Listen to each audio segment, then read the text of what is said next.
Hello everybody, thank you so much for joining me. Today we're going to be going over SCP-037. Object Class: Euclid.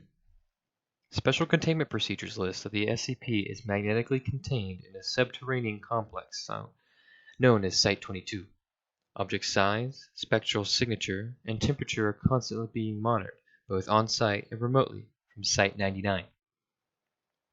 The primary containment chamber is lined with heat-conducting, radiation-resistant, nanopeak GFV polymer tiles and evacuated of any atmosphere. Heat from the object is radiated into the surrounding rock.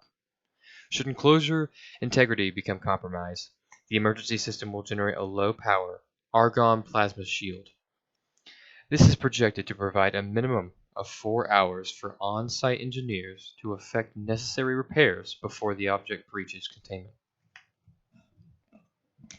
In the contingency, the stellar evolution proceeds ahead of the projections and a nova event appears imminent, or if containment failure otherwise unavoidable, any remaining project staff are authorized to initiate the PTIC protocol.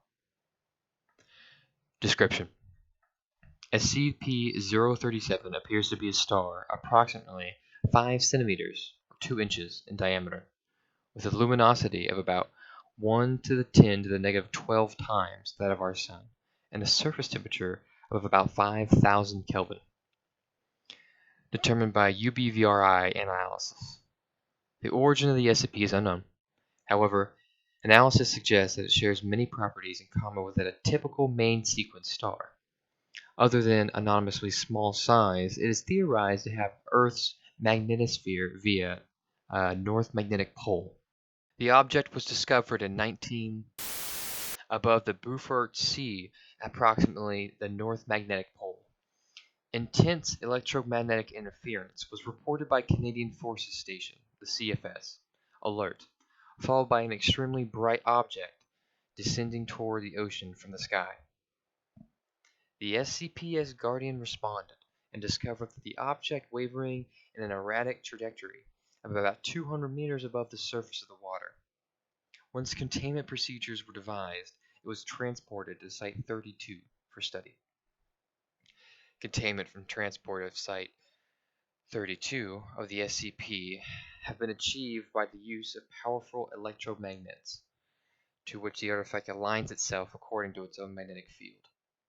The primary challenge was to contain thus far has been its powerful electromagnetic emissions, which were immense enough to be easily seen by the naked eye from high Earth orbit. Its current enclosure is located deep underground to prevent detection and to facilitate radiative cooling into the surrounding bedrock. In effect, the entire facility and surrounding volume of the Earth's crust has had a massive heat sink. Addendum A. Over the past years of study, the star has undergone a shift in emitted EM radiation, suggesting that it's undergoing stellar evolution at a vastly accelerated rate. If standard stellar models hold up, this will soon result in an increase in radius by a factor of 100 to 300 times and a containment increase in radiated energy. Emergency containment contingencies are being studied for this eventually.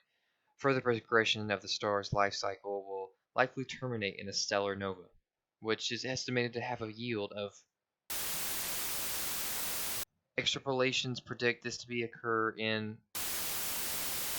Research is currently underway for a method to arrest this development, or to transport the SCP to a safe distance from the planet before it occurs. Right now, everyone has the PTIC protocol in front of them. I'll just go ahead and read that out for you guys.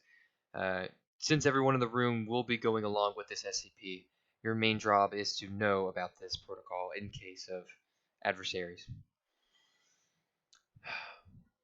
The agents embedded within the U.S. DoD have managed to alter the project requirement for the NASA Orbiter program. The vehicle will now be designed with enough space to accommodate SCP-037 and have temporary containment apparatus in order to facilitate transport off the planet. However, I will continue to have reservations.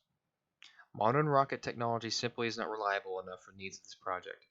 A single mistake could lead to launch failure and subsequent loss of containment, possibly catastrophically. Even a successful launch would have to proceed perfectly. At least the result be visible by observations and instruments and possibly the naked eye around the world. This is a very serious deal. There are numbers of artifacts contained within the Foundation which might allow us to transport the SCP safely and cost effectively to an adjacent dimension, universe, or esoteric domain. SCP in particular might prove especially convenient for this purpose, considering the outcomes of recent attempts to explore it and the difficulty of neutralizing the SCP thus far has served purpose of reducing or removing the threat posed by that anomaly as well.